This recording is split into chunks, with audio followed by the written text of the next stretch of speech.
Hi, so you're taking Oregon Highway 97 from Madras down to the Sunriver area, and I'm going to tell you a little bit about the geology that's along the drive. This region is defined by fascinating volcanics, and the whole area, Oregon has about 400 million years of history recorded in its rocks. And this drive, we're going to go from about 40 million years ago up until just over 1,000 years ago. So a pretty big span, relatively recent stuff. You're going to see some high cascades to the west or to your right as you drive down.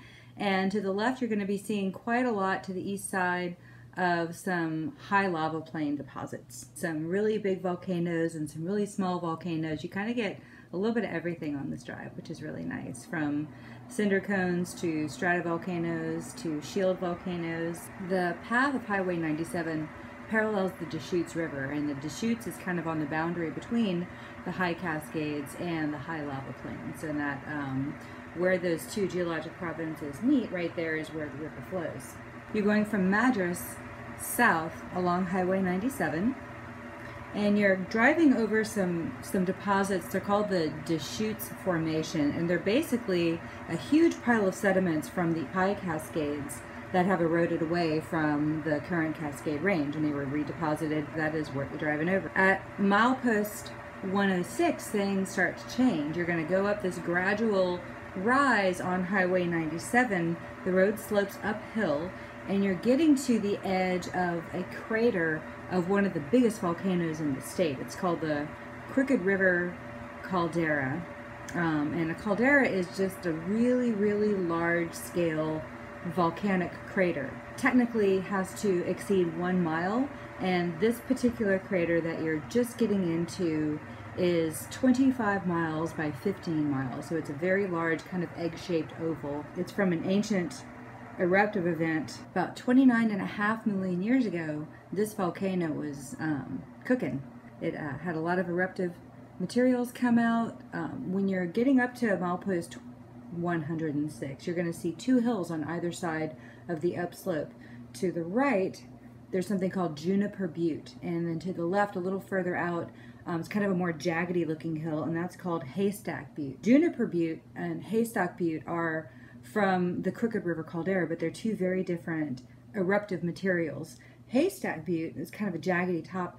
That is a bunch of tuff, which is volcanically derived explosive material. It's just pulverized rock and ash and pumice that got erupted and it got redeposited. Some of it welds together because of the intense heat, and some of it is just like a big pile of relatively loose stuff. So tuff can have different stuff, and Haystack Buttes is a bit of the tuff that erupted from the Crooked River Caldera. Juniper Butte, the one on the right to the west of the highway, it's a different material. It's a rhyolite dome, and rhyolite is kind of thick and oozy. You can imagine toothpaste, and that actually kind of oozed up after most of the eruptive material was erupted, and it was one of the last things that kind of got squirted out of that volcano. And Smith Rock is also part of the Crooked River Caldera's eruptive materials. When you're driving down, you're going to keep on going. Between milepost 112 and 113, you cross over a gorge. There's a bridge, and that just zips you right over a gorge. And on the far side of that bridge, you can actually get out and walk around. And the Crooked River has cut a gorge into some basalt flows that are about 400,000 years old, more or less, and they did originate from closer to Sunriver. It was actually derived from the Newberry volcanic complex, which I'll talk about in a little while. If you go a few miles beyond that at milepost 118, you're going to start seeing these red lumps out to the west, out to your right, and those are known as cinder cones. And I'll take this moment to explain a little bit about a lava flow like you just crossed over on the Crooked River gorge, all those lava flows that make up the walls of that gorge, and then the cinder cones that make up all these red lumps that you're going to be seeing between here and the end of your drive. Those are cinder cones,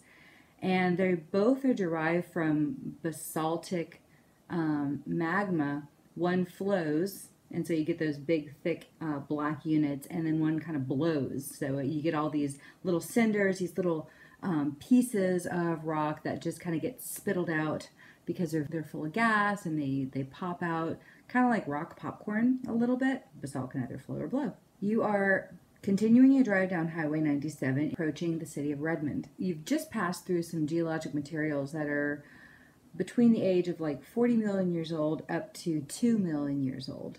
Now you're approaching materials that are quite a bit younger. You're looking at stuff from about 400,000 years old to just over 1,000 years old. Between Redmond and Bend, one of those large lava flows, about 75,000 years old, it does come from the Newberry volcanic complex. Now, if you look to your west and to your right, you're also going to see these beautiful big volcanoes in a cluster of three. Those are the sisters. Those are the three sisters, and they are amazingly beautiful to gaze upon if the weather conditions are right. The northernmost sister is a little different than the other two. It's actually an old shield volcano, which is a little unusual, and the other two, middle sister and south sister, are stratovolcanoes, just like most of the rest of the Cascade volcanics of today. North sister and middle sister did not erupt very recently, so glaciation was able to carve away most of the top of those volcanoes. But the South Sister's last eruption, she erupted about 2,000 years ago. And so you can actually see a well-formed volcanic peak because there's been no ice age since the last time she erupted, unlike the other two volcanoes in that cluster. It's kind of neat. Once you get south of Bend, and mind you, all of the lumps surrounding Bend are almost all volcanic in nature. They're all cinder cones or some sort of volcanic extrusive material, and so this region is extremely igneous, which is awesome. So you're going to be driving along the flanks of the Newberry caldera, and it's the biggest volcano. Its volume is about 108 cubic miles, and to get a sense of how long of a distance 108 miles are, let me check my reference. You would have to drive from Bend to Timberline Lodge, and that's about 108 miles. And you can imagine going that distance and then cubing it. So that's about the amount of material that Newberry has erupted. It has the very subtle topographic expression because it's a shield volcano.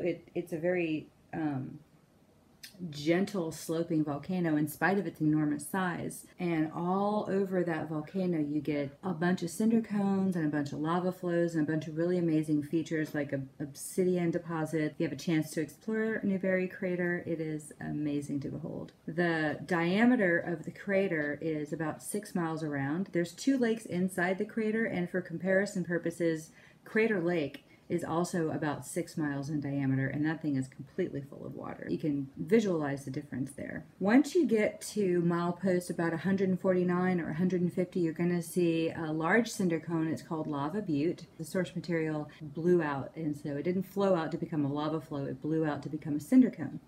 And that's what Lava Butte is. That's one of the largest ones. It's very close to the highway. And it is positioned there in addition to a bunch of lava flows right in that one little mini region. It's a rift zone. There's a large crack trending northwest flank of Newberry volcano, and as a result of that, there was a lot of basalt lava that flowed out. There was also the cinder cone that blew out. You also see some, well, actually you don't see it from the highway, but if you explore around that area a little bit, you can find a lava tube. There's a number of lava tubes, and one in particular actually goes under Highway 97, which is actually really neat to see. Now you're going to be making the turn off of Highway 97 towards Sunriver, towards the Deschutes River, and that's where you're going to get to the end of all of these Newberry volcanic deposits. In fact, one of the lava flows that came out of the Newberry volcanic complex actually pushed the Deschutes River further westward. And so the Deschutes actually is at the boundary between these high lava plain volcanics and the Cascade volcanics. And the river is there because that's where the geologic boundary is. The geologic boundary is not there because the river is there. Normally when there's some sort of boundary, there's a zone of weakness at that type of contact, and rivers will tend to flow where there's zones of weakness, and so that is an example. All right, I hope you enjoy the beautiful drive, and I hope this enriches the experience. Geology rocks!